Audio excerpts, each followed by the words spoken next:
What's up, guys? Elliot McCurdy here, PDGA number 128796. I'm currently working, security guard. I'm gonna do a little reflecting, talk about my past tournament this weekend, how I missed a 22-foot putt basically for the L, and what I need to improve on, what I need to work on, what I've learned, etc. All that fun stuff. We're just gonna go ahead and dive right into it. Final round, I'm down 3 strokes. Played pretty good first round. It's my second time playing the course. First time I played the course, I forgot my shoes, so I had to play in slides. So it was really difficult to actually throw a clean shot that whole round to get, but it gave me the idea of what I needed to throw, how I needed to throw it, all that fun stuff. So again, down by 3 strokes going into the second round. Started off on fire, birdied, then bogeyed, birdied, went on a birdie streak. Okay, I was playing really good. I was feeling good, relaxed, comfortable, you know, just playing the game in the moment, not worried about anything else but the very next shot that I need to hit. Okay, so let's fast forward all the way to, actually let's not fast forward. So throughout the round, I think I missed 2 of the putts I missed was during this round. Midway through the round, it was like a 25 footer, probably 23 to 25 footer uphill. I did not check the wind. This was one of my missed putts, and along with one of my birdies, that if I would have connected on this, ultimately wouldn't have to worry about, you know, the final putt of the round. But tossed up the putt, the tailwind, or I don't know what kind of wind it was. I did not check. I should have checked. First mistake, always check your wind. Threw the putt up, dead center, and just drops right before the basket. Just completely drops, hits the ground. I was shook. I was mind blown. I wasn't, you know, like, oh, I just missed that putt, you know, or anything like that. I just didn't get worried about it. I was like, you know, that was an actual miss. I actually missed that putt. So that was one of the strokes, and then going into hole 17 was it was actually hole 18, but my 17th hole, because I ended on hole 1. So it's a scratch out. 16 going into hole 17. Going into hole 16, our 17th hole. It was a placement shot, par 4. One of the shots I messed up, did not fully commit to my shot, and I did not aim where I was throwing. I take that back. I committed to my shot. I just didn't aim where I was throwing. I knew where I wanted to throw it. I just didn't aim it. And since I didn't aim it, I ended up releasing it early, OB. So it's a par 4, and I probably have like a 320-foot up shot to save my par. Throw the shot up there, make the par. It was another easy birdie, just missed. Because I went OB. Always commit to your shot, always aim. You have to aim. If you do not aim where you are throwing the disc, I would say 9 times out of 10 is not gonna go where you want it to go. And that one chance it does is just from muscle memory, I would assume. So save the par, going into hole 17. Going into hole 18, our 17th hole, needed the birdie, ended up getting the birdie, okay? And at this point, my buddy Jonathan was walking with me.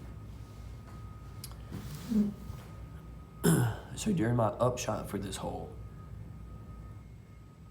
when you're throwing uphill, you want to have your hips already opened up to whenever you throw. To like whenever your foot is planted, instead of you want to just have when your right foot hits the plant, your hips need to be open already.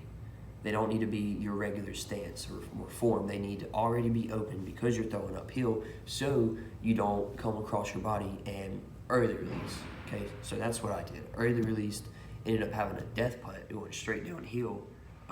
Hit the putt. So going into hole going into hole 18, hole number 1.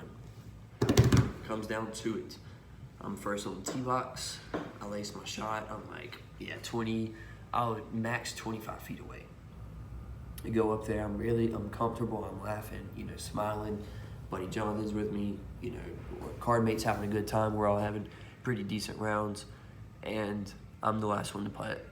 And I also ruined a star frame.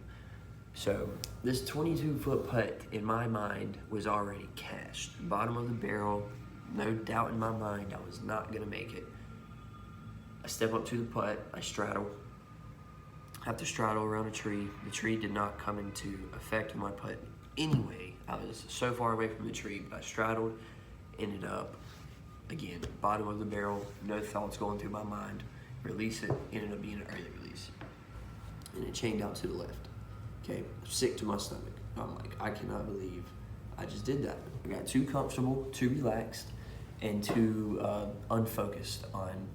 I think I was focused, but I was just in the moment. I was there. I was in the moment, just not thinking about executing the putt. Just, you know, muscle memory, just bottom of the barrel.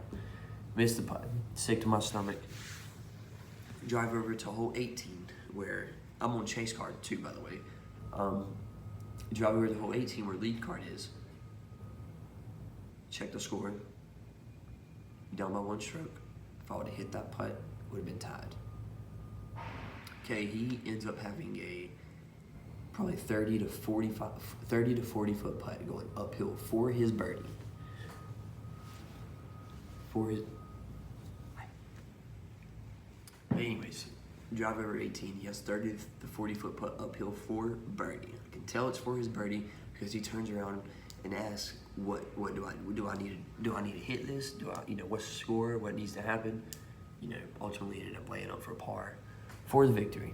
Now, sick to my stomach. Just left. I'm extremely pissed because I had just missed an extremely easy putt. Now, what you can learn from this is it's not over until that last putt goes in the basket. It's not over. I need to work on downhill run-ups or standstill throwing back uphill. I need to work on those. I need to work on, I guess, checking the scores randomly throughout. I know the scores don't matter at first, but towards the end of the round, you want to check and see what's going on. I need to get more comfortable with that, and because I checked the scores earlier during the round and ended up taking a bogey immediately after whenever I saw that we were tied. Now, I don't know if that had anything to do with me checking the scores and whatnot, but in case it is, I need to just get practice. I need to get better at it. I need to just do it. I feel like that's the only way you can get better at something like that, is to just do it and be in the moment and do it. So, I need to work on that. Obviously, you still need to work on circle twos, which I do quite a bit. I need to do a little bit more to clutch in a few more putts where I wouldn't have to even worry. You too, man. Have a good one. Where I wouldn't even have to worry about something like that. But yeah, you gotta stay focused. It's not over until that final putt goes in. That's some wise words right there from Paul McBeth. He's had a lot of experience, so I look up to him and a few other disc golfers. I try to go by just their whole mental game and how they approach the game and look at it, because I'm still fairly new to the game, so I'm still learning. So, yeah. Until next time, in Chaplin, South Carolina, if I pronounce that right. See you then.